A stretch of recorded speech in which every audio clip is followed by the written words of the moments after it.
Putri Roset. Pada suatu ketika, di keluarga kerajaan, hiduplah dua bersaudara yang bernama Pangeran Hebat dan Pangeran Kecil. Orang tua mereka, Raja dan Ratu, meninggal secara tiba-tiba. Jadi para bangsawan dan anggota dewan memutuskan agar Pangeran Hebat naik tahta dan menjadi raja.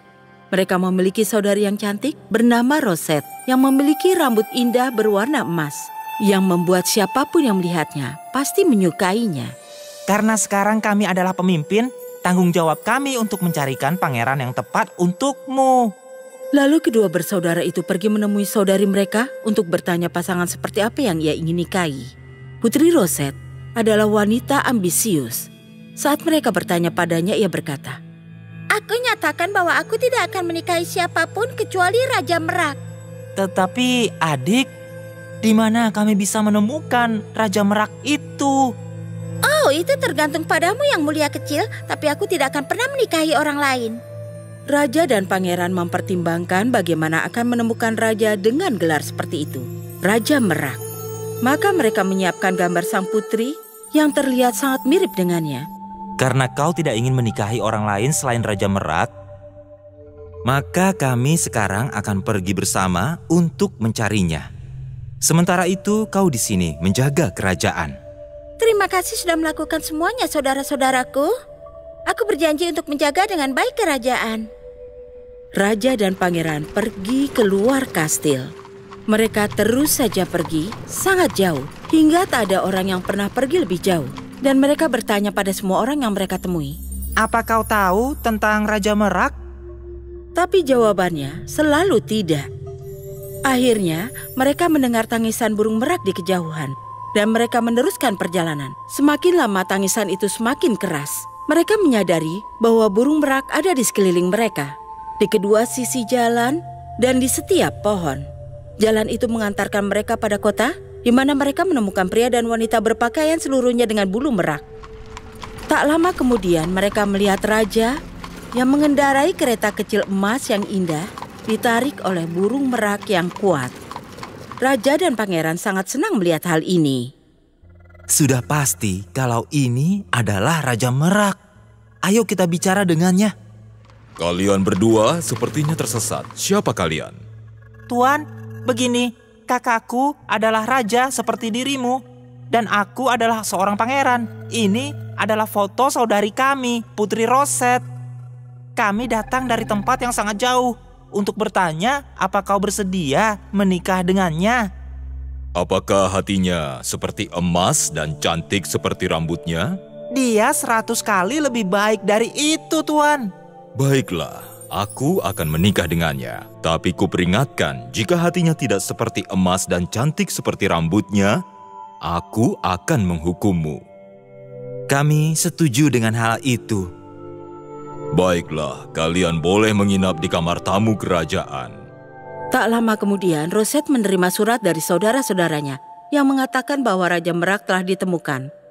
Dan ia sebaiknya bergegas untuk menyusul mereka berdua. Untungnya, dalam surat ada peta. Ia melakukan perjalanan panjang, hanya ditemani pelayan dan anak pelayannya. Mereka naik perahu dan melewati laut. Tapi saat Roset tertidur, pelayan yang jahat berkata pada pengemudi perahu, "Kau ingin mendapat keberuntungan?" Ya, tentu saja. "Kalau begitu aku akan memberimu 100 koin emas jika kau membantuku membuang Tuan Putri ke laut. Lalu aku akan memakaikan pakaiannya yang indah pada putriku. Dan kita akan membawanya pada Raja Merak." Dengan harapan mendapatkan 100 koin emas membuat pengemudi perahu yakin dan ia setuju. Pelayan yang jahat, pengemudi perahu dan putrinya memindahkan tempat tidur sang putri dan membuangnya ke laut. Untungnya, tempat tidur sang putri seluruhnya terbuat dari bulu yang sangat langka dan ringan dan selalu mengapung di atas air. Dan Roset terus tidur, seperti masih berada di atas perahu. Sampai pada akhirnya, ia terbangun dan melihat semua ikan berenang mengelilingi tempat tidurnya. Pelayan yang jahat dan pengemudi perahu pada saat itu sudah berada cukup jauh. Kembali ke perahu, tidak membutuhkan waktu lama bagi anak pelayan untuk memakai gaun Roset yang indah. Perahu sekarang sudah sampai di pantai kerajaan Raja Merak. Saat ia turun dari perahu, pengawal yang dikirim oleh Raja Merak melihatnya. Mereka sangat terkejut. Bawakan aku sesuatu untuk dimakan, atau aku akan penggal kepalamu. Bukan hanya tidak memiliki rambut emas, tapi dia juga jahat. Anak pelayan duduk dengan bangga dalam keretanya. Ia mencoba menjadi seperti ratu. Ia menampar semua orang yang ada di dekatnya. Sementara itu, Rosette dengan bantuan ikan-ikan berhasil mencapai pantai kerajaan Merak. Terima kasih banyak teman-teman ikanku. Sementara itu, kereta dan iring-iringan mencapai istana di mana Raja Merak menunggu bersama saudara laki-laki Rosette untuk menyambut Tuan Putri. Ratu palsu melangkah keluar kereta dan menendang burung merak yang ada di dekatnya. Raja Merak melihat hal ini dan segera melihat ke arah pangeran hebat dan pangeran kecil. Apa kalian menyebut diri kalian raja dan pangeran berani mempermainkanku? Saudari kalian tidak punya rambut emas dan sikapnya sangat buruk. Apa kalian berharap aku menikah dengan makhluk berhati dingin ini? Tidak, Tuan. Tidak, itu bukanlah saudari kami. Penjaga, siapkan mereka untuk dihukum gantung. Berhenti! Rosette berlutut di hadapan Raja. Oh Raja, aku adalah putri yang sebenarnya. Dan gadis itu adalah anak pelayanku. Sang Raja terkejut, tapi Rosette menjelaskan semuanya pada mereka. Penjaga, tangkap pelayan dan putrinya, ikat mereka, lalu buang mereka ke laut.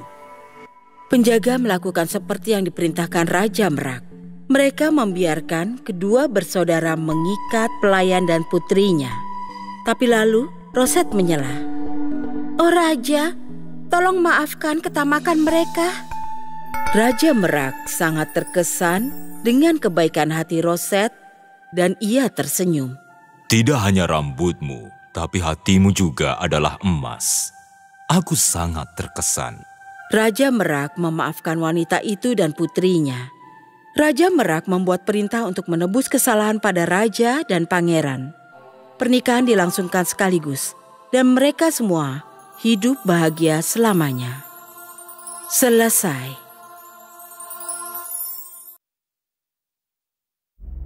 Putri yang melayang. Pada zaman dahulu kala, hiduplah seorang raja dan ratu yang ingin memiliki anak. Setelah beberapa tahun, lahirlah seorang anak perempuan. Anak perempuan paling cantik yang pernah mereka lihat. Seluruh kerajaan merasa senang, dan raja sendiri membuat undangan untuk perayaan pemberian nama. Teman dan kerabat, pendeta dan penyihir, semua diundang dalam perayaan itu.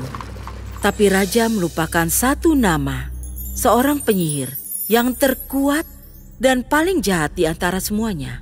Saat penyihir itu mendengar tentang perayaan, ia memutuskan untuk pergi ke sana. Selamat datang, berikanlah berkah yang baik untuk putriku. Tentu saja, Yang Mulia. Di manakah malaikat kecil itu? Ibunya akan segera membawanya keluar. Walaupun raja tidak bermaksud melukai dan benar-benar lupa dengan penyihir itu, hal itu membuat penyihir lebih marah dan bersumpah untuk membalas dendam.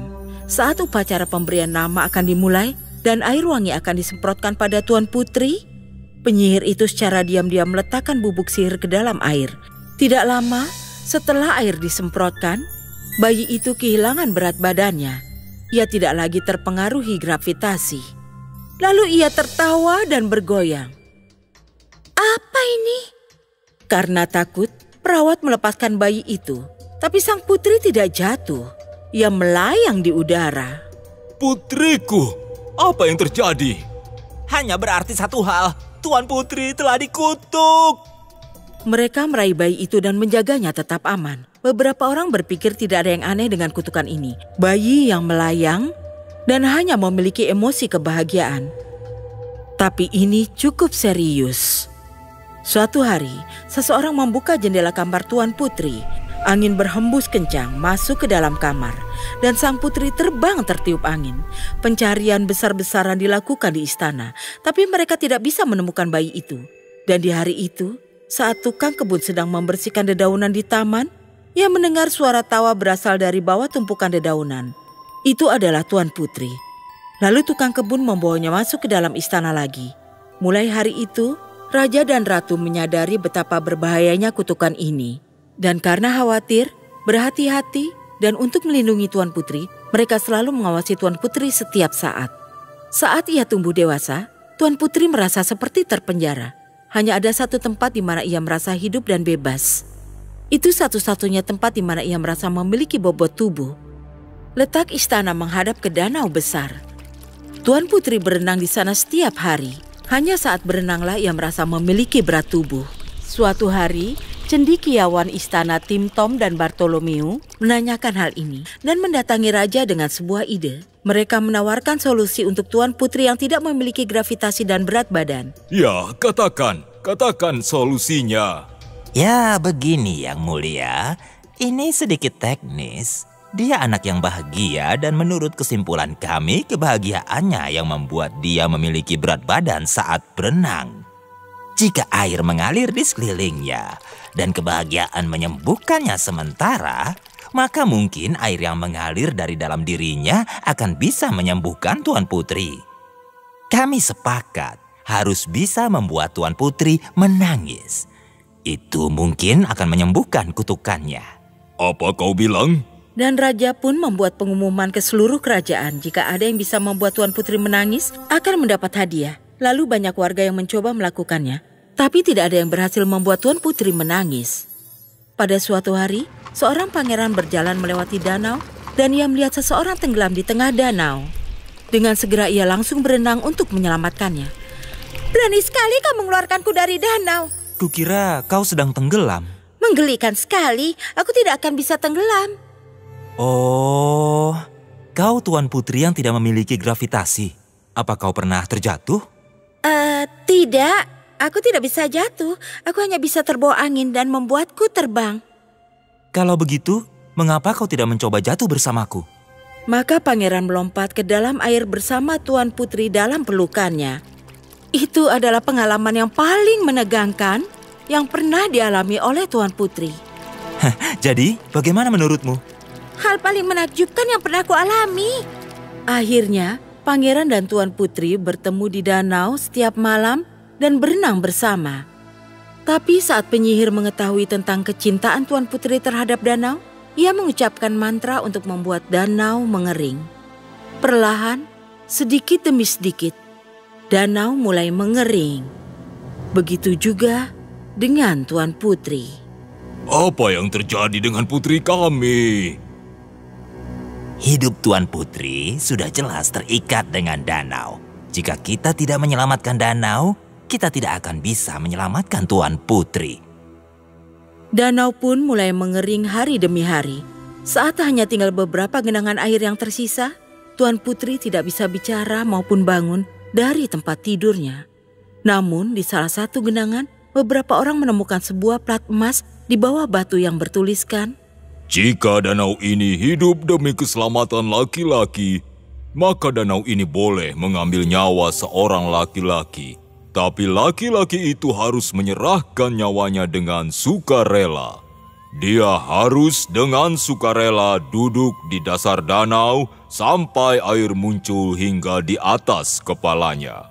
Saat raja mendengar hal ini, ia memikirkan berulang-ulang, lalu mengirimkan pesan kepada semua orang. Yang Mulia, aku akan mengorbankan hidupku untuk danau. Tapi dengan satu syarat. Apa itu? Jika aku selamat, aku ingin menikah dengan putrimu. Aku sangat berharap kau selamat, dan aku menyetujuinya. Lalu, pangeran duduk di dasar danau. Para pengawal istana membawa Tuan Putri yang tidak sadarkan diri ke dalam perahu dan membaringkannya di sampingnya. Lalu air perlahan-lahan mulai naik. Tak lama kemudian, air mencapai lututnya. Lalu air cukup tinggi untuk membuat perahu Tuan Putri bergoyang sedikit. Saat itu Tuan Putri mulai siuman dan terbangun. Ia melihat air muncul dan merasa sangat senang. Ia tidak tahu mengapa pangeran duduk di dalam air sementara ia ada dalam perahu. Pangeran, perahuku mulai mengambang. Air sudah muncul. Danauku tidak sekarat. kita bisa berenang lagi di sini. Tidak ada yang lebih kuinginkan selain berenang kembali denganmu. Tapi mulai sekarang, aku tidak bisa. Kesehatanmu hanya bisa pulih jika danau kembali terisi. Dan danau hanya terisi jika aku tetap di sini, di dasar danau, dan menyerahkan nyawaku untukmu. Untuk pertama kalinya dalam hidupnya, sesuatu menyentak hati sang putri. Dan semakin tinggi air terisi, semakin kuat perasaan di dalam hatinya. Ia tidak ingin pangeran mati. Akhirnya, saat pangeran mulai tidak terlihat tenggelam di dalam air, ia membuat keputusan. Ia menyelam ke dalam air dan menarik pangeran ke permukaan. Saat Tuan Putri membawanya ke tepian, pangeran sudah berhenti bernafas. Tuan Putri panik, lalu menangis. Ia menangis lebih keras dibanding siapapun yang pernah menangis, dan suaranya menggema ke seluruh danau. Penyihir kerajaan datang dan memeriksa pangeran, tapi ia tidak siuman. Lalu mereka membawanya kembali ke istana. Tuan Putri duduk di sampingnya sepanjang malam.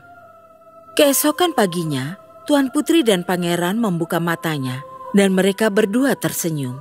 Karena merasa terlalu gembira, Tuan Putri turun dari tempat tidur sambil menghentakkan kaki dengan keras, berharap bisa melayang di udara. Tapi ia malah terjatuh. Tuan Putri, kau tidak terbang. Kau terjatuh. Kau mendapatkan gravitasimu kembali. Pangeranku, aku telah jatuh cinta denganmu. Ada banyak kebahagiaan di istana. Danau terisi dengan penuh. Pangeran tetap hidup dan Tuan Putri mendapatkan kembali gravitasinya. Pangeran dan Tuan Putri menikah dan mereka hidup bahagia selamanya. Selesai.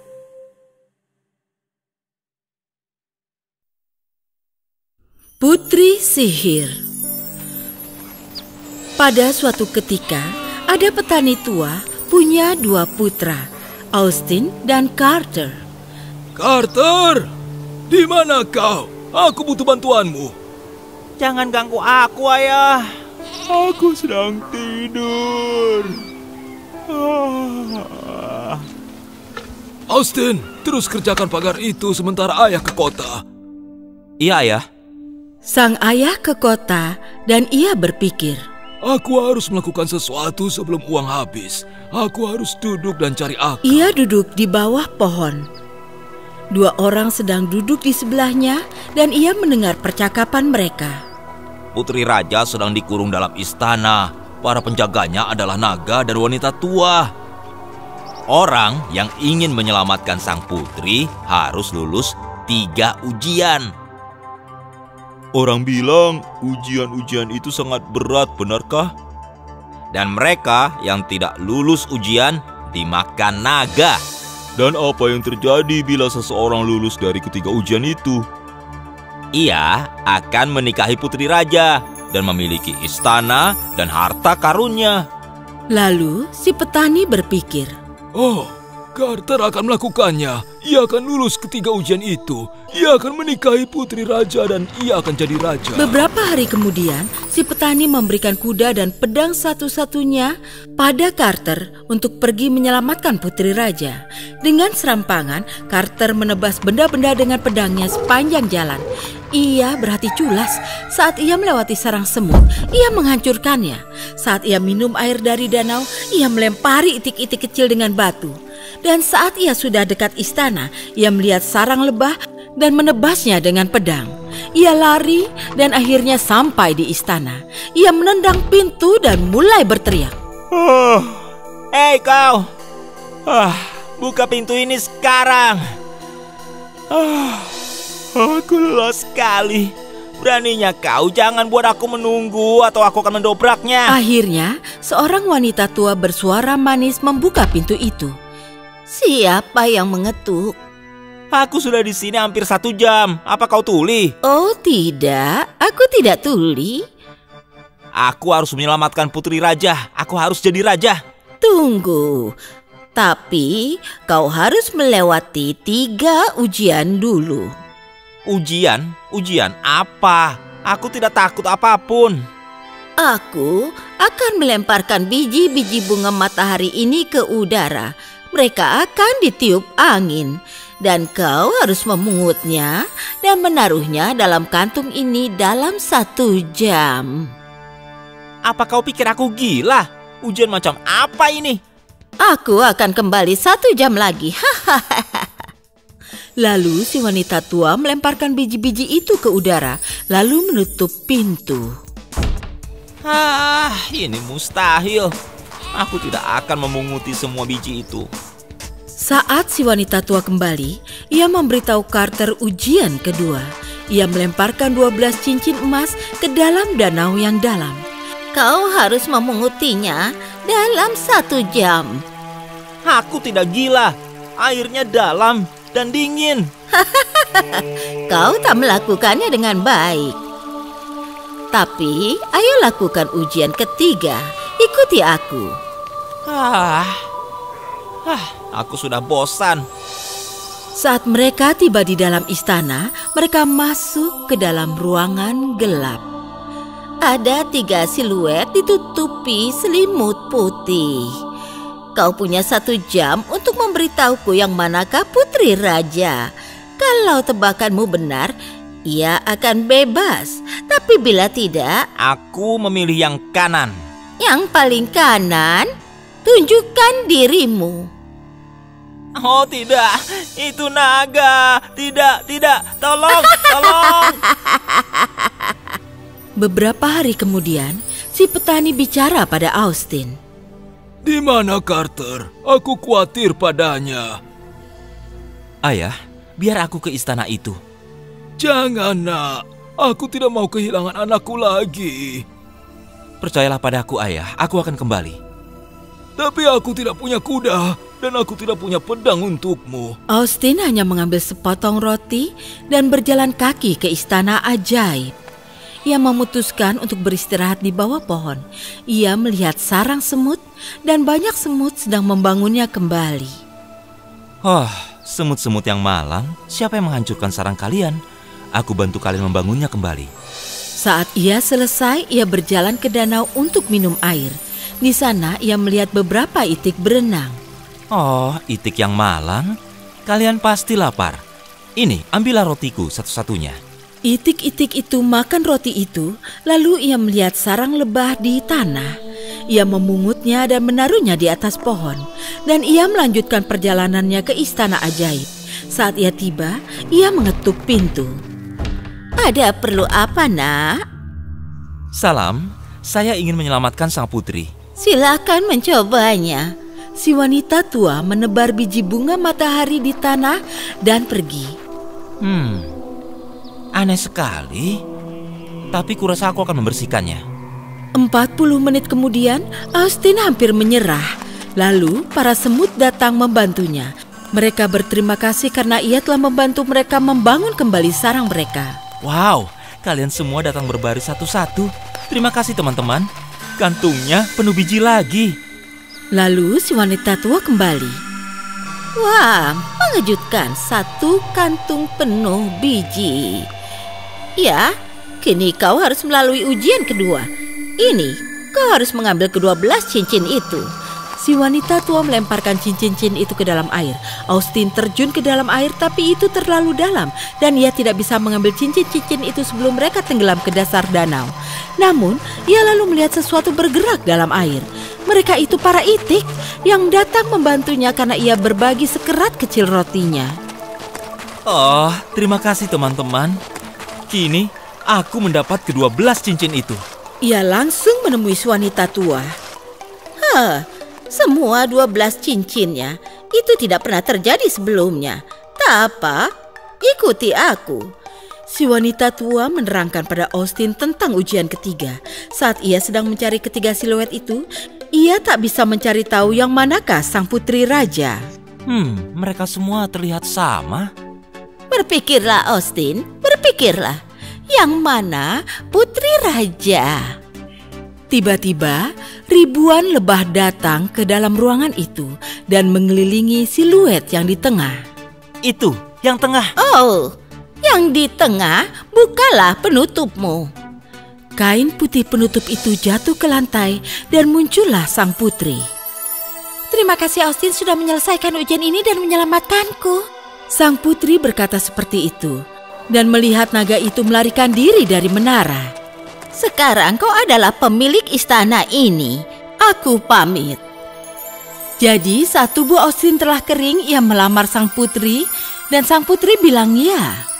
Mereka lantas hidup bahagia, membangun sarang lebah dan memenuhi parit istana dengan itik-itik yang manis. Tamat. Putri Salju dan Mawar Merah. Mungkin kalian pernah dengar cerita Putri Salju, tapi cerita ini terjadi beberapa tahun sebelum Putri Salju disihir tidur oleh Ibu Tiri. Pada dahulu kala, seorang wanita tua tinggal sendiri di sebuah pondok di dalam hutan. Ia memiliki 2 anak. Satu bernama Putri Salju dan satu lagi Mawar Merah. Kedua bersaudara itu saling menyayangi. Mereka sering bermain di hutan, mengumpulkan buah beri dan bermain dengan hewan yang mereka percaya dan sayangi. Suatu malam, saat mereka sedang duduk berkumpul bersama, seseorang datang mengetuk pintu. Mawar Merah, cepat buka pintu. Itu pasti pengelana yang mencari tempat berteduh. Mawar Merah bergegas membuka pintu. Lalu ia melihat seekor beruang yang menjulurkan kepalanya melalui pintu. Mawar Merah berteriak keras. Beruang itu mulai bicara. Jangan takut. Aku tidak akan menyakitimu. Aku kedinginan dan hanya ingin menghangatkan tubuhku. Beruang yang malang berbaringlah dekat api unggun. Putri Salju dan Mawar Merah, jangan khawatir. Beruang ini tidak akan menyakiti kalian. Ia adalah makhluk yang baik dan jujur. Maka mereka menuruti perintah ibunya. Mereka memberikan handuk dan membantu mengeringkan badannya hingga kering. Lalu beruang itu duduk di dekat api. Saat pagi hari, beruang kembali ke hutan. Mulai saat itu, beruang selalu datang setiap malam pada jam yang sama dan berbaring dekat api unggun. Mereka sangat terbiasa dengannya hingga mereka tidak mengunci pintu dan membiarkan beruang masuk kapanpun ia datang. Saat musim semi datang dan semua yang ada di hutan berwarna hijau, beruang berkata pada Putri Salju, Sekarang aku harus pergi dan tidak akan kembali selama musim panas. Kau akan pergi kemana, beruang? Aku harus pergi ke hutan dan melindungi harta karunku dari kurcaci penyihir. Saat musim dingin, saat bumi mengalami musim dingin yang kejam, mereka terpaksa bertahan di bawah tanah. Tapi sekarang, saat matahari sangat bersinar, mereka datang untuk mencuri. Apapun yang masuk ke dalam gua mereka tidak akan mudah ditemukan kembali. Lalu beruang menghilang ke dalam hutan. Tak lama setelah itu, sang ibu menyuruh kedua gadis itu pergi ke kota membeli peralatan menjahit. Di jalan mereka menemukan pohon besar yang tumbang jatuh ke tanah. Mereka menyadari ada sesuatu yang melompat ke atas dan bawah. Saat mereka mendekat, mereka melihat seorang kurcaci dengan janggut yang panjang. Ujung janggut itu terjepit di bawah pohon. Ia memelototi mereka dengan matanya yang merah menyala dan berteriak. Kenapa hanya berdiri saja? Kemari dan bantu aku. Apa yang sedang kau lakukan, pria kecil?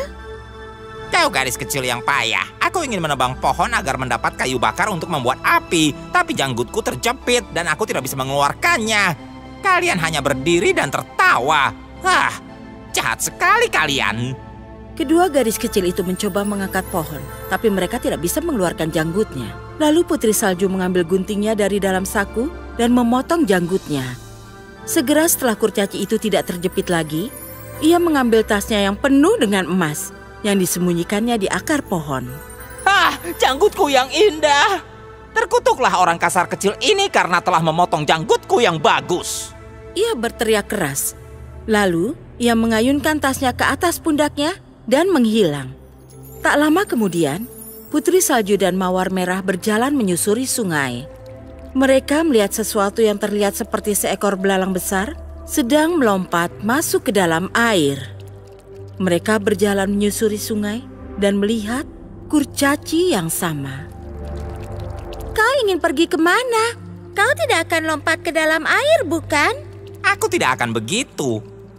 Janggutku tersangkut di tali pancing dan ikan ini mencoba menarikku ke dalam air. Kedua gadis itu memegangnya dengan kuat dan berusaha untuk membebaskan janggutnya dari tali pancing. Tapi janggut dan tali pancing tidak bisa dilepaskan. Yang bisa mereka lakukan adalah mengeluarkan gunting lagi untuk memotong janggut. Pria kecil itu tidak berterima kasih pada kedua gadis itu karena telah menyelamatkannya. Ia berteriak pada mereka. Apa kalian sebut itu sikap yang baik? Kalian gadis kecil nakal, mencoba melukai wajah pria kecil. Tidak cukup kalian memotong janggutku sebelumnya. Sekarang kalian telah memotong bagian terbaiknya. Lalu ia mengambil tas berharganya yang berisi batu berharga, lalu menghilang di bawah batu menuju guanya. Kedua gadis meneruskan perjalanan membeli perlengkapan menjahit ibunya. Saat pulang, ketika mereka melewati lagi aliran sungai, mereka melihat kurcaci itu menaburkan batu-batu berharganya ke udara. Sinar mentari sore mengenai batu yang bersinar, dan mereka bersinar dan berkilau dengan indah. Dan kedua gadis itu hanya berdiri, mematung. Kenapa kalian berdiri di sana? Wajahnya menjadi merah karena marah. Tiba-tiba terdengar suara geraman, dan seekor beruang hitam berlari keluar hutan. Kurcaci melompat karena ketakutan, tapi ia tidak punya waktu untuk melarikan diri ke lubangnya. Karena beruang telah berada sangat dekat dengannya. Ia pun menangis ketakutan. Tuan beruang, ampuni aku. Aku akan memberi padamu semua harta karunku. Selamatkan nyawaku. Kau tidak perlu memakanku. Di sana ada dua gadis. Mereka lebih enak dibanding aku. Tapi beruang itu tidak memperhatikan kata-katanya. Ia menyerang kurcaci dengan cakarnya hingga ia tidak bergerak lagi. Putri salju, mawar merah, jangan takut. Ini aku. Lalu mereka mengenali suaranya dan berbalik menghampiri beruang teman mereka. Lalu tiba-tiba bulu beruang jatuh dan di sana berdirilah seorang pria tampan di samping mereka dengan berpakaian emas dan memakai perhiasan. Aku adalah seorang pangeran dan telah dikutuk oleh kurcaci kecil yang jahat itu yang mencuri hartaku. Takdirku adalah berkeliaran di hutan ini sebagai beruang liar sampai kematiannya membebaskanku.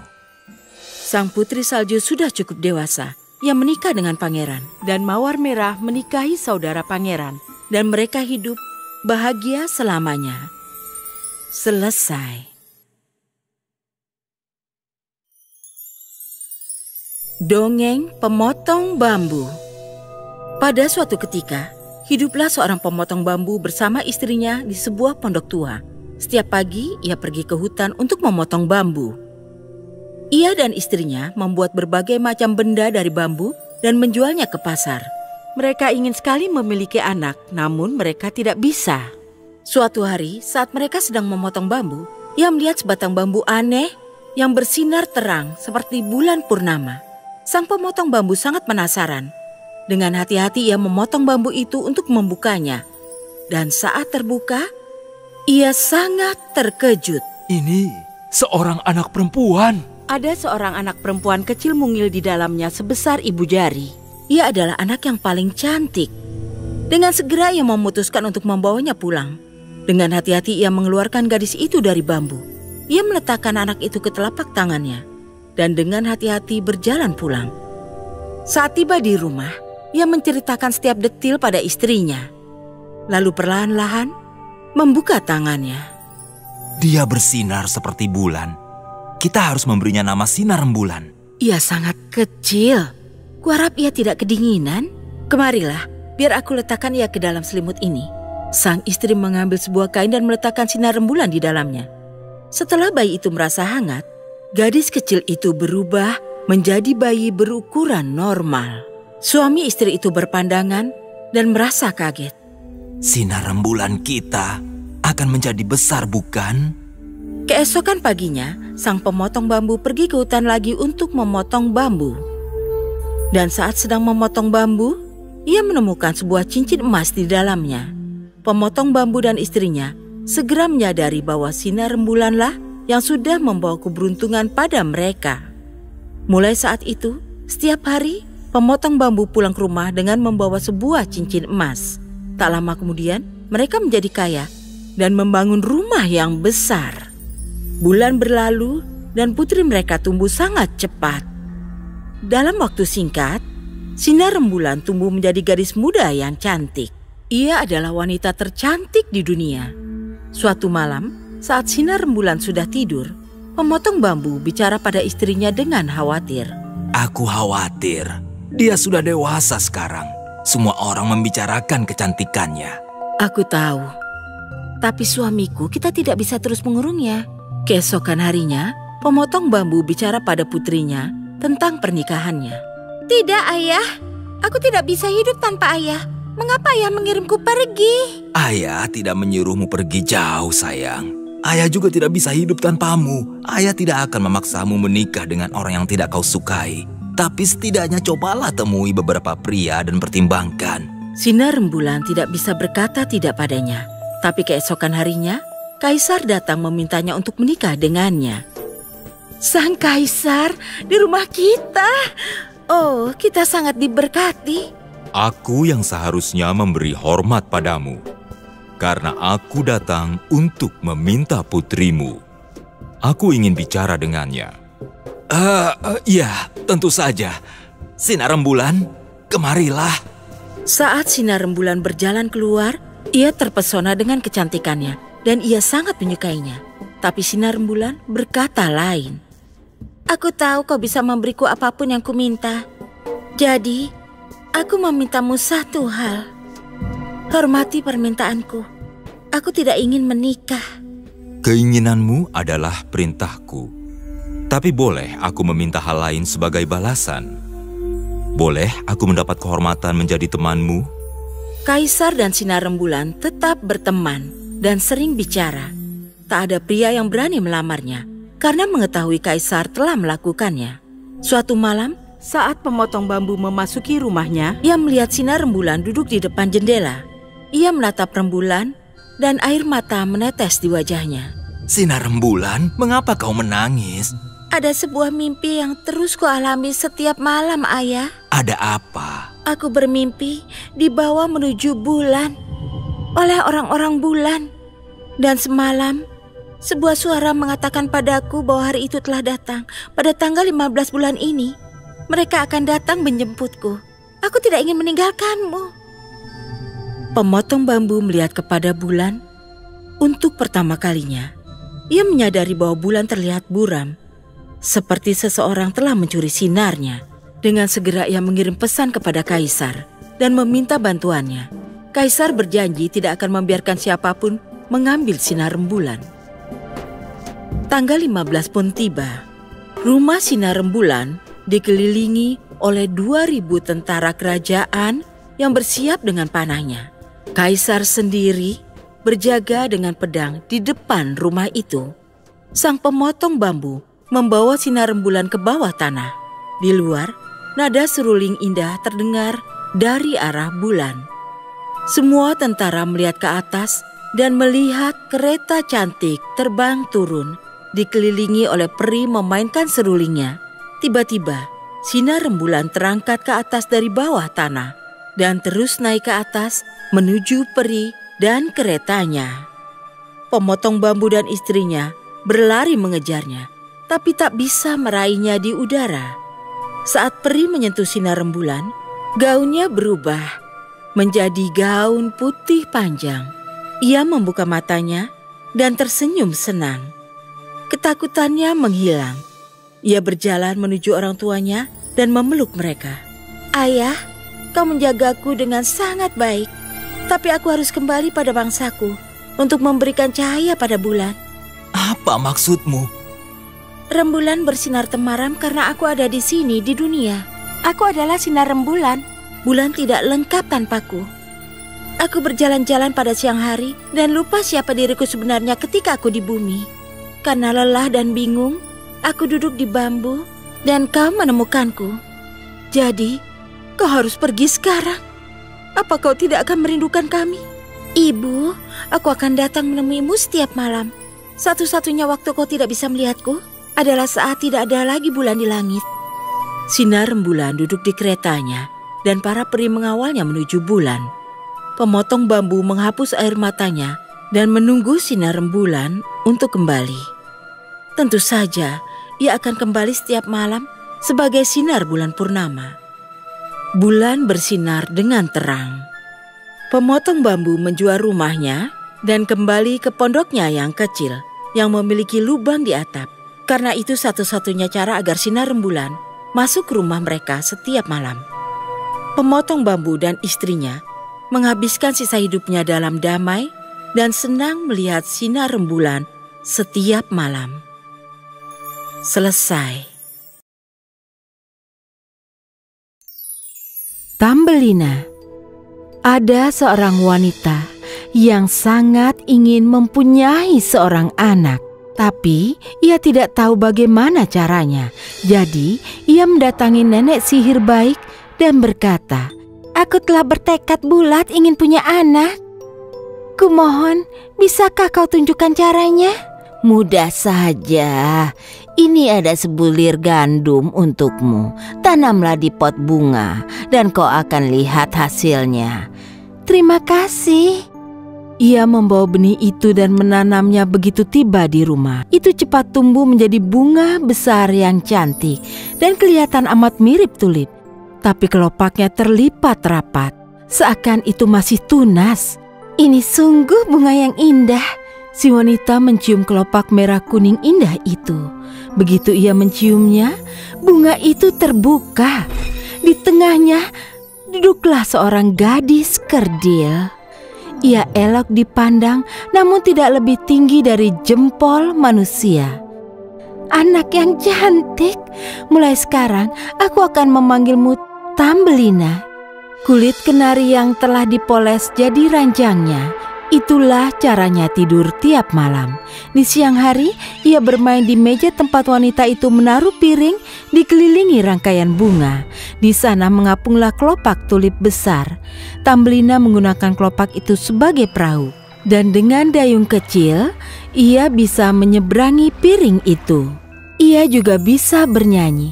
Itu suara terhalus dan termanis yang pernah didengar siapapun. Suatu malam, saat ia berbaring di ranjang, seekor katak buruk masuk lewat jendela, tepat di meja tempat Tambelina tidur di bawah kelopak mawar merah.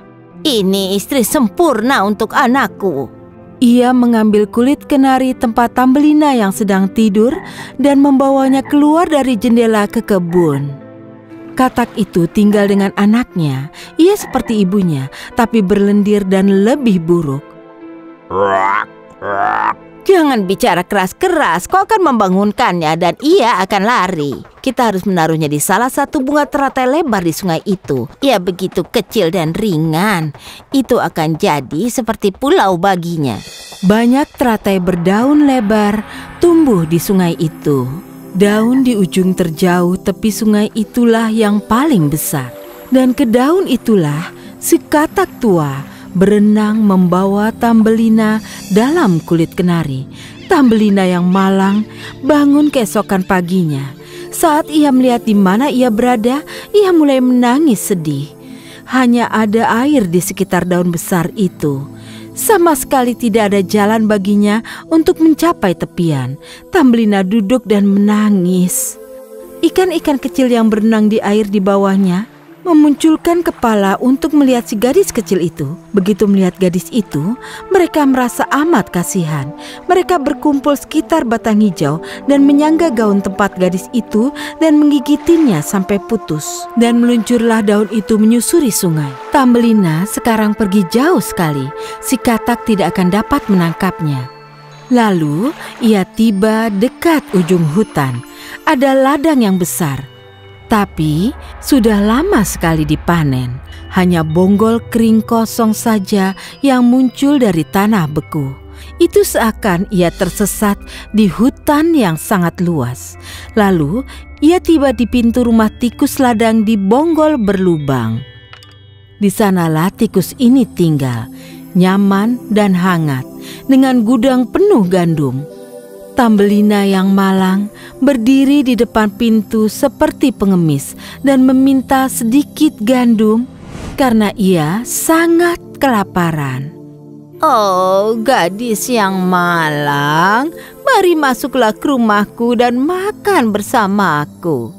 Tapi kau harus bersihkan rumah dan bercerita, karena aku suka cerita.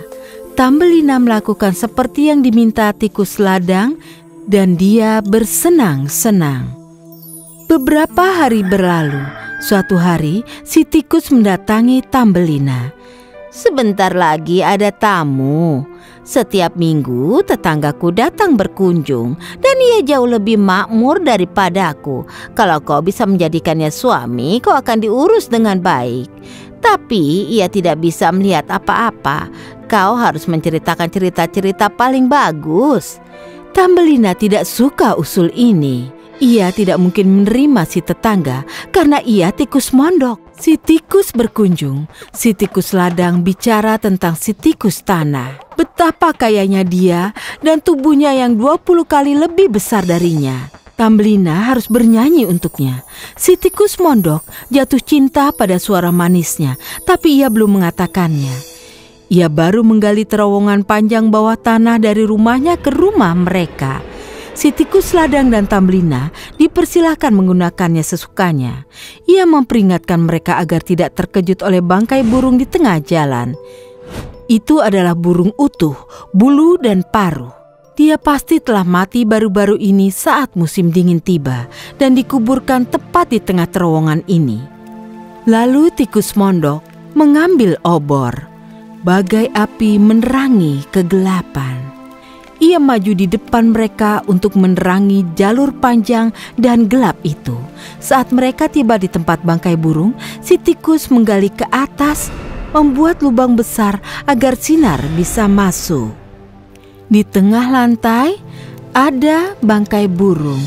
Sayapnya terlipat di samping dan kepalanya di antara bulu-bulunya. Tambelina kasihan padanya. Tapi si tikus mondok itu menendang bangkai itu dan berkata, "Untunglah anak-anakku tidak bisa jadi burung. Apa gunanya kicau bila ia kelaparan dan mati beku?" Tambelina diam saja. Tapi saat yang lain membelakangi si burung itu, ia membungkuk, menyibak bulu di kepala burung itu dan mencium matanya yang tertutup. Mungkin ialah yang bernyanyi manis padaku di musim panas. Ia sungguh membuatku senang, wahai burung manis. Malam itu Tambelina tidak bisa tidur. Jadi ia bangun dan menganyam selimut yang sangat besar dari jerami dan juga dari rumput. Ia menyelimuti bangkai burung itu agar bisa berbaring hangat dalam tanah yang dingin. Selamat jalan burung kecil manis. Terima kasih untuk lagu-lagu indahmu musim panas lalu. Saat pohon masih hijau dan matahari bersinar dengan hangat. Ia menyadarkan kepalanya pada dada burung itu dan dia terkejut merasakan sesuatu berdetak di dalam sana. Itu adalah jantung si burung. Ia belum mati, hanya lumpuh karena kedinginan. Karena ia dihangatkan, ia hidup kembali. Terima kasih anak kecil manis, aku telah dihangatkan. Mari nak, duduklah di punggungku. Kita terbang pergi dari hutan ini.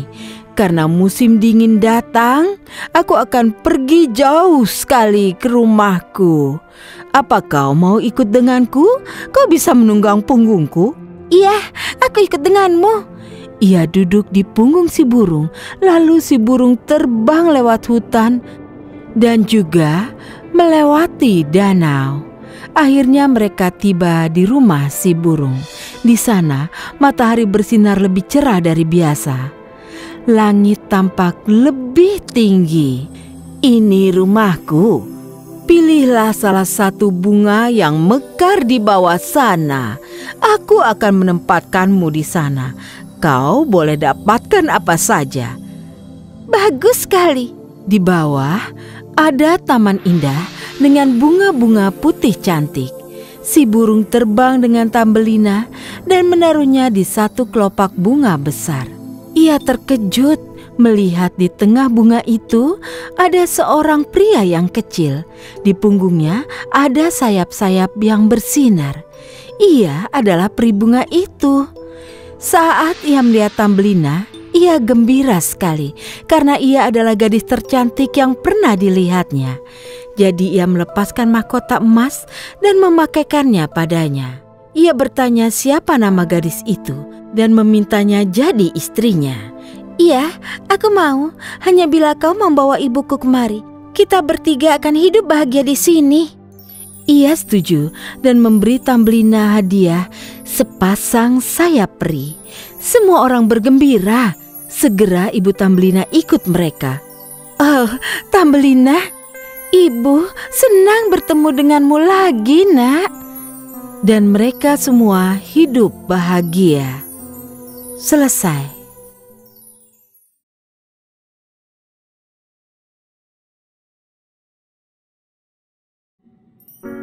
Putri Duyung. Pada zaman dahulu kala, ada sebuah kota dalam air bernama Atlantis. Raja Orin memerintah dan punya seorang anak perempuan. Ia sungguh cantik. Tak hanya cantik, si Putri Duyung cilik dapat bernyanyi merdu pula. Putri Duyung dilarang pergi ke permukaan laut untuk melihat dunia manusia hingga berusia 20 tahun. Setiap tahun, si Putri Duyung meminta pada ayahnya agar diizinkan pergi ke permukaan. Bersabarlah, putriku, giliranmu akan tiba. Akhirnya, tibalah hari ulang tahun Putri Duyung yang ke-20. Di penghujung hari, sang ayah berkata padanya, Saatnya telah tiba, putri manisku. Pergilah ke permukaan laut dan kembalilah. Beritahu kami apa yang kau temukan. Tapi berhati-hatilah dan menjauhlah dari manusia. Putri Duyung mencium ayahnya, pamit dan mulai berenang jauh ke atas, ke permukaan. Hari kini malam saat ia tiba di tempat tujuan. Ia melihat sebuah kapal diterangi ratusan lentera berpendar. Jadi ia berenang makin dekat ke kapal dan mendengar musik yang aneh dan indah. Ia ingin tahu bagaimana suara-suara itu dibuat. Lewat jendela di sisi kapal, ia melihat sebuah pesta ulang tahun di lantai kapal dan tampaknya itu untuk seorang pangeran muda. Ia adalah pria tertampan yang pernah dilihat si Putri Duyung. Langsung saja, si gadis lugu itu jatuh cinta. Setelah beberapa lama, sudah larut malam, aku harus kembali pulang. Ia baru akan terjun. Tapi tiba-tiba ada suara aneh yang belum pernah ia dengar sebelumnya. Ada badai. Kapal sang pangeran mulai oleng dan goyah di laut bergelora. Ada teriakan-teriakan pilu saat para pelaut berusaha menyelamatkan kapal mereka dari ombak besar. Lalu dengan cepat kapal itu menabrak karang dan terpecah dua. Banyak jiwa terlempar ke laut. Begitu pula sang pangeran. Putri Duyung tahu manusia tak bisa hidup di bawah air. Tidak, aku tidak akan biarkan cintaku tenggelam. Jadi, ia membawa pangeran kembali ke daratan. Ia merawat luka-lukanya sepanjang malam. Si pangeran pingsan saat tiba di tepi pantai. Jadi Putri Duyung membaringkan si pangeran di pasir di depan gereja kecil dan berseru minta tolong. Lalu ia berenang ke batu terdekat untuk melihat apa ada seseorang yang datang menolongnya. Si pangeran membuka mata dan melihat seorang gadis keluar dari gereja itu. Saat si gadis melihatnya, ia cepat-cepat berbalik lari ke dalam gereja untuk mencari bantuan. Orang-orang lari berdatangan. Sang pangeran ditolong dan diangkat dengan lembut. Si Putri Duyung lantas berenang pulang. Selama berhari-hari ia duduk sedih sendirian. Tapi Putri Duyung tak bisa melupakan sang pangeran. Jadi ia membuat rencana bodoh untuk berenang pergi agar bisa bersama si orang asing yang merebut hatinya itu. Keesokan harinya, Putri Duyung memanggil penasihat kerajaan, Sebastian si Kepiting. Ia lantas datang menghampiri Putri Duyung dan berkata, Putri Duyung, apa yang bisa aku bantu? Antar aku ke Ursula, si penyihir laut. Sebastian terpekik kaget dan berseru. Wah, apa kau tidak tahu siapa dia? Dia itu penyihir jahat. Untuk apa? Lantas ia memberitahu Sebastian seluruh ceritanya. Tentang badai, juga tentang rencananya untuk hidup bersama sang pangeran. Setelah berdebat sejenak, dengan bodoh, Sebastian setuju membawanya ke Ursula. Si penyihir laut hidup dalam bagian tergelap dan terdingin di laut. Dan rumahnya yang terbuat dari tulang-tulang pelaut yang tenggelam dijaga oleh ular-ular laut berbisa. Saat sang putri dan Sebastian memasuki liang Ursula, si penyihir berdiri di depan bola kristalnya. Ia menerawang ke dalamnya dan tersenyum licik. Ursula, aku datang untuk... Oh, Tuan Putri yang manis. Aku tahu mengapa kau datang. Kau ingin menikah dengan pangeran yang belum kau kenal. Kau ingin membuang ekor ikanmu. Jangan takut, aku punya ramuan yang tidak akan gagal. Jadi, kau bisa membantuku? Tentu saja, nak. Itu pekerjaanku. Itu hidupku. Aku bisa menghilangkan ekormu, tapi itu akan sakit. Katakan saja apa yang harus kulakukan. Ursula mengambil ramuan berwarna gelap dari dapurnya dengan tentakelnya. Dengan ramuan ini, kau akan berjalan dengan 2 kaki. Berikan ramuan itu padaku. Ursula tersenyum licik dan berkata, Tidak. Untuk mendapatkan ramuan, aku punya persyaratan. Tak ada yang gratis. Bayar dulu, hei gadis manis. Tapi aku tidak punya apa-apa. Aku hanya putri raja yang kaya raya. Bagaimana aku bisa bayar? Suara merdumu yang kubutuhkan agar kau jadi manusia sungguhan. Kau hanya punya 3 hari, ingatlah itu baik-baik. Sang pangeran harus jatuh cinta padamu dan memberimu ciuman. Begitu dapat ciuman, kau selamanya berubah menjadi manusia. Tapi kalau kau gagal memenuhi tenggat waktunya, kau akan jadi gelembung air. Baiklah, kalau itu yang harus kubayar. Penyihir itu menyerahkan ramuan pada Putri Duyung dan ia jadi bisu. Keesokan harinya, para pembantu pangeran menemukan seorang wanita cantik terbaring di pantai dekat istana. Mereka membantunya masuk dan saat ia berjalan, ia tampak amat kesakitan, seakan sedang berjalan di atas pisau. Para pembantu memakaikannya gaun indah dan pangeran menghampirinya. Kau adalah wanita tercantik yang pernah aku lihat. Siapa namamu? Tapi ia tetap diam, karena ia adalah si Putri Duyung Bisu. Walaupun ia bisu, ia cepat menjadi kesukaan sang pangeran.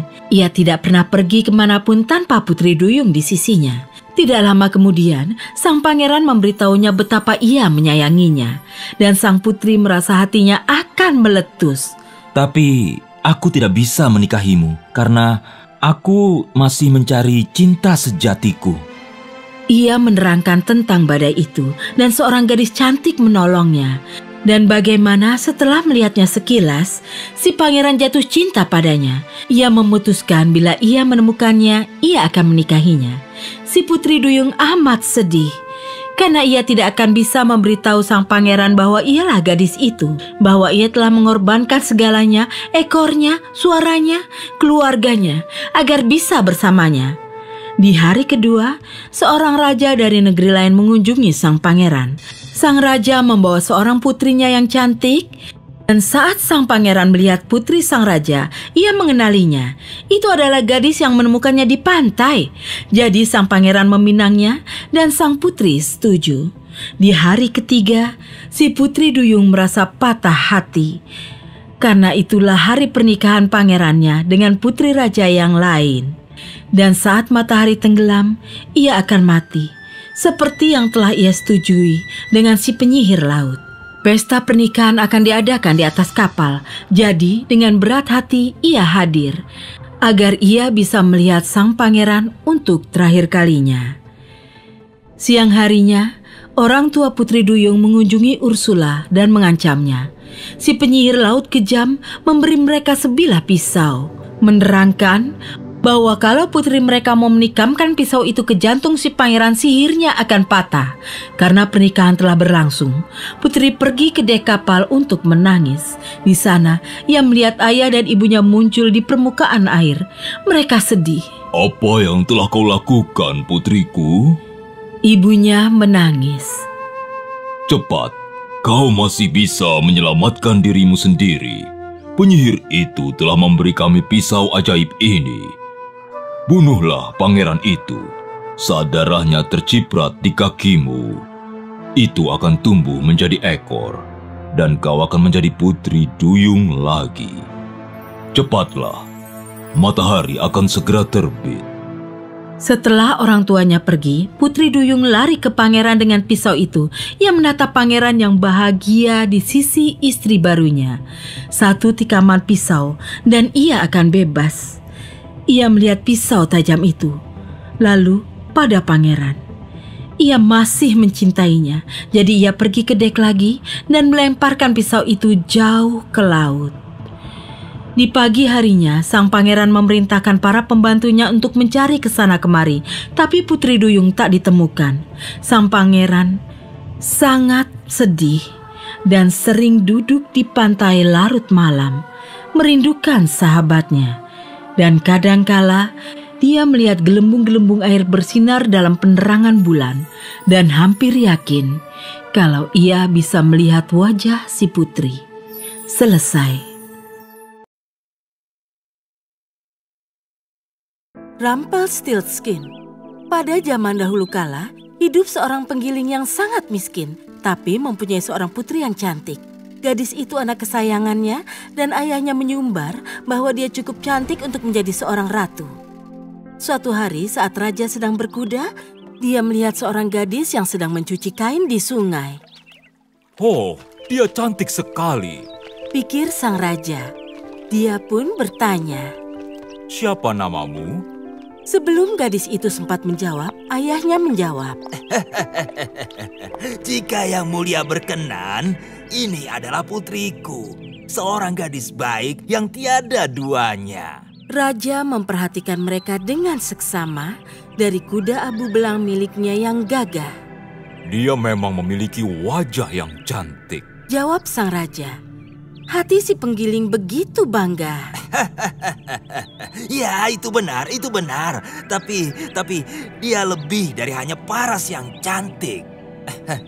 Katanya. Apa maksudmu, penggiling? Tanya sang raja. Iya, dia bisa. Si penggiling berusaha memikirkan sesuatu yang akan membuat raja terkesan. Dia memandang pada raja, lalu menunduk. Lalu dia melihat ayam yang mengais mencari jerami segar di antara jerami yang menguning. Ya begini, dia bisa meminta jerami menjadi emas. Ujarnya dengan sangat berani. Tapi ayah, putrinya sedih dan cemas dengan kebohongan ayahnya. Dia sungguh gadis yang luar biasa, kata raja sambil tersenyum. Jika jarimu sungguh bisa mengubah jerami menjadi emas, maka tempatmu adalah di istanaku. Ikutlah denganku dan tunjukkan padaku. Gadis itu terpaksa mengikuti perintah sang raja. Bersama, mereka berkuda ke istana. Setibanya di istana, sang raja membawanya ke kamar di menara yang gelap penuh dengan jerami. Terdapat sebuah mesin pintal di tengah kamar itu.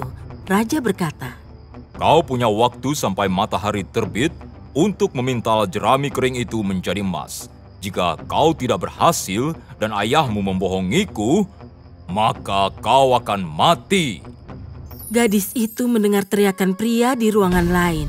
Dan dia pun ketakutan sehingga dia mulai menangis. Lalu dia melihat seorang pria kerdil berdiri di hadapannya. Ada apa? Tanya orang kerdil itu. Aku sangat sedih, jawab gadis itu. Raja memintaku untuk memintal semua jerami ini menjadi emas sebelum pagi, tapi aku tidak tahu caranya. Apa yang akan kau berikan padaku kalau aku memintalnya untukmu? Tanya si orang kerdil. Akan kuberikan liontin ini, jawabnya. Orang kerdil itu mengambil liontinnya lalu ia mulai memintal. Tak lama kemudian, semua ikatan jerami dipintal menjadi gulungan benang emas. Begitu matahari terbit, Raja membuka pintu dan begitu senang melihat begitu banyak emas di sekelilingnya.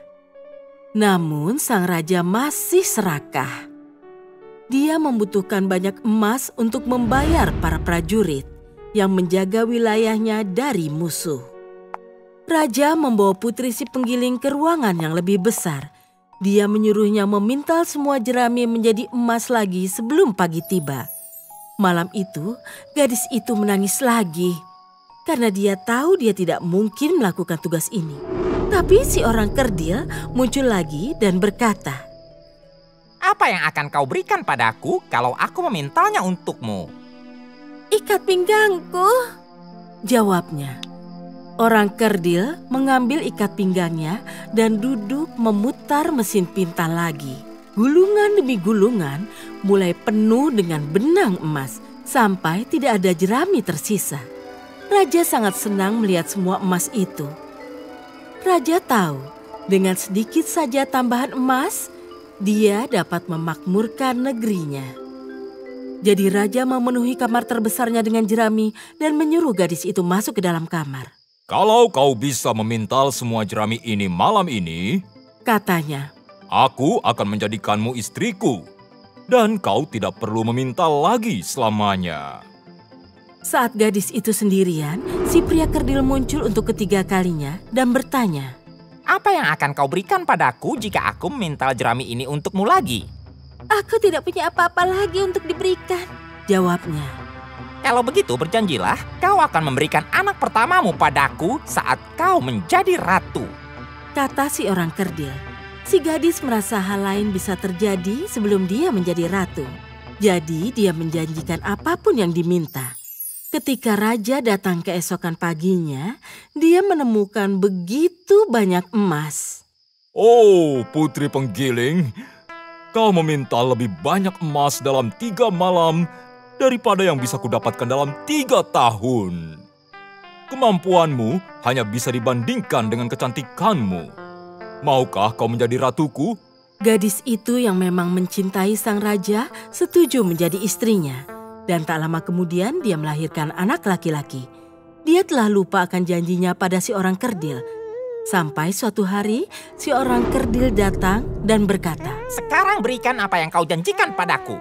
Ratu begitu sedih dan memohonnya untuk mengambil seluruh perhiasan dan kekayaannya sebagai gantinya. Orang kerdil itu menolak dan berkata, Karena kau begitu sedih kehilangan bayimu, akan kuberikan kau 1 kesempatan untuk menyelamatkannya. Kau punya waktu 3 hari untuk menebak namaku. Jika kau berhasil, bayi ini bisa tetap bersamamu. Sang ratu terjaga sepanjang malam, mencoba mengingat semua nama yang pernah dia dengar. Ketika si orang kerdil datang keesokan harinya, ratu mulai dengan nama Nicholas, Timothy, Harold, dan semua nama yang dia tahu. Tapi pada setiap nama, orang kerdil berkata, Bukan itu namaku. Keesokan harinya, ratu membaca semua buku di perpustakaan dan menghafal semua nama-nama yang tidak biasa. Ratu bertanya, Apa namamu Nimrod? Atau Noah? Atau Marmaduke? tapi dia menjawab dengan tenang. Itu bukan namaku. Pada hari ketiga, sang ratu menyuruh pengawalnya pergi ke penjuru negeri dan mencari tahu nama anak-anak di negerinya. Setelah menunggu, pengawalnya kembali dan berkata, Yang mulia, hamba tidak menemukan nama yang baru. Namun di bukit yang tinggi, di mana rubah dan kelinci saling mengucapkan selamat malam, hamba melihat seorang pria kerdil menari mengelilingi api dan dia bernyanyi, Oh, nama kebanggaanku. Nama kebanggaanku. Rumpelstiltskin, Rumpelstiltskin, Rumpelstiltskin, namaku. Ratu begitu lega mendengar nama itu. Namun ketika si orang kerdil tiba malam itu, sang ratu bertanya, Apa namamu Raja? Bukan. Apa namamu Robot? Bukan. Apa mungkin namamu Rumpelstiltskin? Itu benar. Dia berteriak dan menghentakkan kakinya dengan marah sekali sampai dia terbelah dua.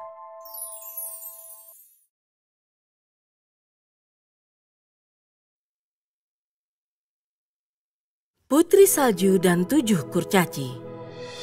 Pada zaman dahulu kala, seorang ratu duduk di pinggir jendela. Salju sedang turun saat ia duduk di tepi jendela kayu eboni hitam. Saat menjahit, jarinya tertusuk jarum dan setetes darah merah jatuh ke salju.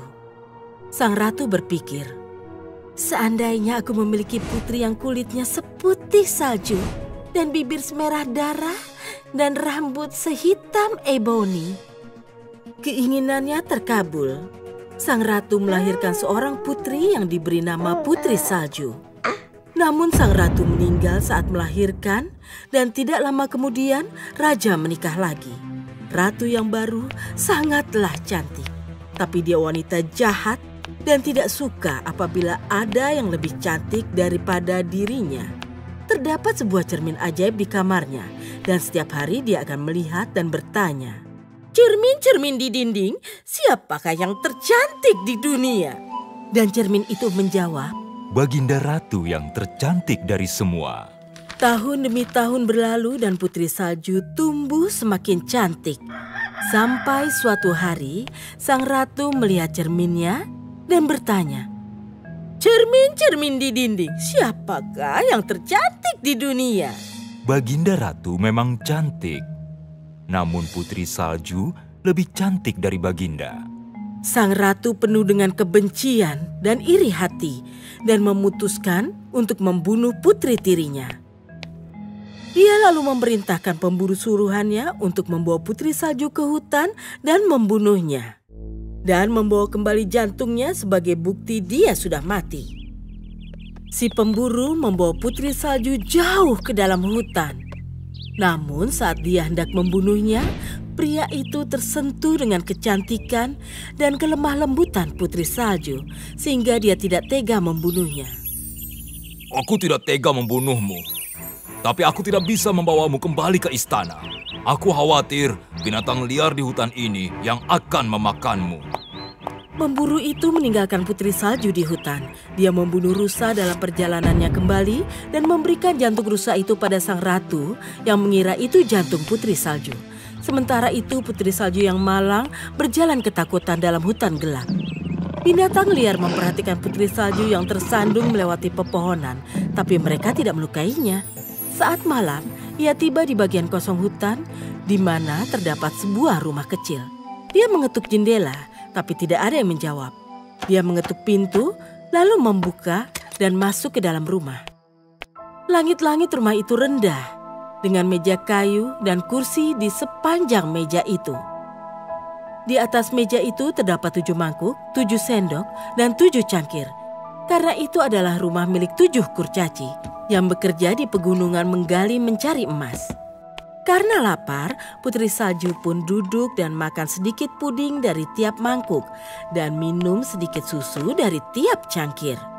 Kemudian dia naik ke lantai atas dan melihat sebuah kamar yang terisi 7 tempat tidur mungil. Putri Salju naik ke salah satu ranjang dan tertidur. Saat malam semakin gelap, ke-7 kurcaci pulang. Masing-masing membawa sekop dan kapak serta kantong berisi emas terikat di pinggang mereka. Saat mereka meletakkan lampu di meja, mereka sadar seseorang telah memasuki rumah mereka. Seseorang memakan makanan kita. Iya, ada yang makan makanan kita. Kata mereka. Lalu mereka naik ke kamar atas dan melihat Putri Salju yang sedang tertidur pulas. Coba lihat, siapa gadis cantik ini? Iya, siapa dia ya? Mereka saling bertanya-tanya dengan bingung. Kemudian Putri Salju bangun dan menceritakan kejadian yang menimpanya. Karena mereka merasa kasihan padanya, mereka pun mengajak Putri Salju tinggal bersama mereka sebagai penjaga rumah mereka. Mereka memperingatinya untuk tidak membuka pintu untuk siapapun saat mereka pergi bekerja di gunung. Karena mereka takut sang ratu jahat akan mencoba membunuhnya jika dia tahu Putri Salju masih hidup.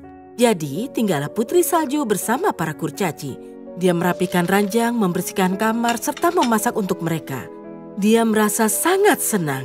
Dan segera dia melupakan ibu tirinya yang sangat kejam. Namun pada suatu hari, sang ratu bertanya lagi pada cermin ajaibnya. Cermin-cermin di dinding, siapakah yang tercantik di dunia? Baginda Ratu memang cantik. Namun Putri Salju lebih cantik dari Baginda. Jauh di dalam hutan, dia tinggal di rumah yang dibangun para orang kerdil. Sang ratu sangat murka mendengar kabar ini. Menyadari dirinya telah dibohongi si pemburu, ratu memutuskan untuk membunuh Putri Salju dengan tangannya sendiri. Dia berpura-pura menjadi wanita penjajah barang dan pergi ke rumah kurcaci di hutan. Putri Salju sedang duduk dekat jendela dan menjahit baju milik salah satu kurcaci. Sang ratu memanggilnya dengan suara wanita desa yang serak. Beli kancing, pita, renda, semuanya cantik. Tertarik membeli barang yang cantik, Putri Salju lupa akan peringatan para kurcaci. Dia pun lari membuka pintu. Tali pita gaunmu tidak kencang, sayang, kata sang ratu. Mari ku kencangkan untukmu. Kemudian dia mengikat pitanya dengan begitu kencang sampai Putri Salju tidak bisa bernafas dan jatuh ke lantai seakan ia meninggal. Sang ratu pulang ke istananya sambil tertawa karena dia yakin dia telah berhasil menyingkirkan Putri Salju untuk selamanya. Ketika para kurcaci pulang, mereka menemukan Putri Salju tergeletak di pintu rumah. Dan mereka tahu apa yang terjadi saat mereka mengangkat Putri Salju. Mereka segera memotong tali yang membeli tubuhnya. Dan segera setelah udara masuk ke tubuhnya, Putri Salju dapat bernafas kembali. Dia menceritakan apa yang terjadi. Dan para kurcaci menyadari bahwa wanita itu adalah ratu jahat yang menyamar yang ingin membunuh Putri Salju. Jangan pernah membuka pintu untuk siapapun lagi. Mereka memperingatkan dan Putri Salju berjanji akan menurutinya. Malam itu, sang ratu kembali ke cermin ajaibnya. Cermin-cermin di dinding, siapakah yang tercantik di dunia? Baginda Ratu memang cantik. Namun Putri Salju lebih cantik dari Baginda. Karena itu, sang ratu jahat bergegas ke gudang istana, di mana dia menyimpan racun. Dan di sana, dia membuat apel beracun. Satu sisi berwarna merah, satu sisi berwarna hijau. Sisi hijau bisa dimakan, namun satu gigitan di sisi merah akan mematikan. Sang ratu menyamar lagi. Kali ini ia menjadi seorang wanita desa berpakaian lusuh membawa sekeranjang apel. Dia meletakkan apel beracun berwarna cantik itu di tumpukan paling atas. Sang ratu tiba di rumah kurcaci tepat saat Putri Salju sedang menimba air dari sumur. Putri Salju langsung ketakutan dan berlari masuk serta mengunci rumahnya. Kemudian dia mendengar suara wanita desa itu memanggil. Apel segar, apel manis. Putri Salju ingin sekali mencicipinya. Jika ia hanya membuka jendela tanpa membuka pintunya, tentu itu tidak bahaya. Jadi ia menjulurkan tubuh di jendela. Coba aku lihat apelnya, Putri Salju memanggilnya. Cobalah yang ini manis, ini apel yang paling segar, jawab sang ratu sambil memberikan apel yang beracun. Ketika Putri Salju sedikit ragu, sang ratu berkata, "Jangan takut memakannya, akan kubelah 2 apelnya.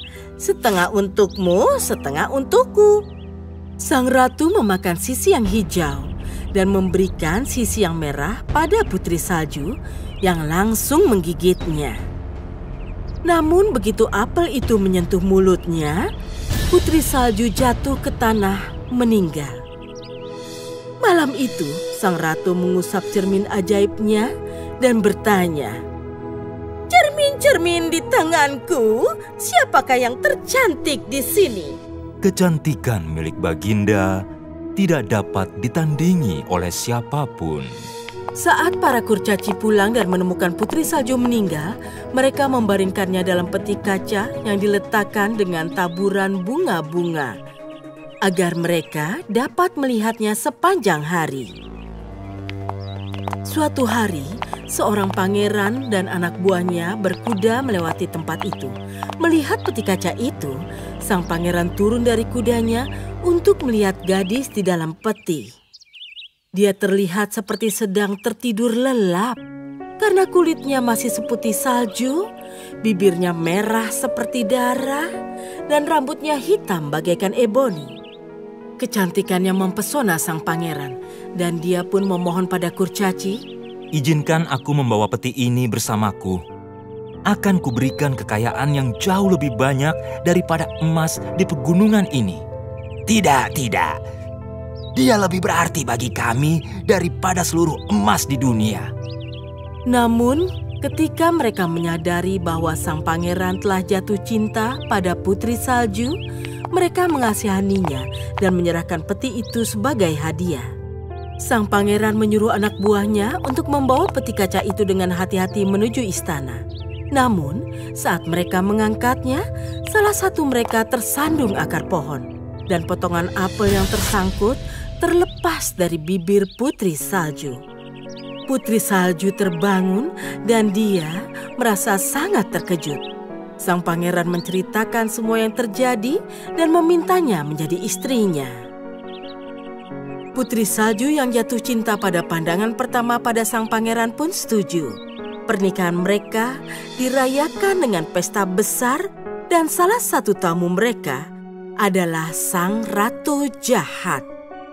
Sepulangnya ia dari pesta, ia bertanya pada cermin ajaibnya, "Cermin-cermin di dinding, siapakah yang tercantik di dunia?" Jarang sekali ada yang lebih cantik dari Baginda. Namun Putri Salju kini seorang ratu juga. Kecantikan Baginda kini tiada artinya. Sekarang kecantikan Putri Salju yang memenuhi dunia. Saat ia mendengar ini, sang ratu membanting cermin itu hingga pecah. Dan hatinya yang penuh dengan iri hati meledak dan dia pun meninggal. Namun Putri Salju dan sang pangeran hidup bahagia untuk selamanya.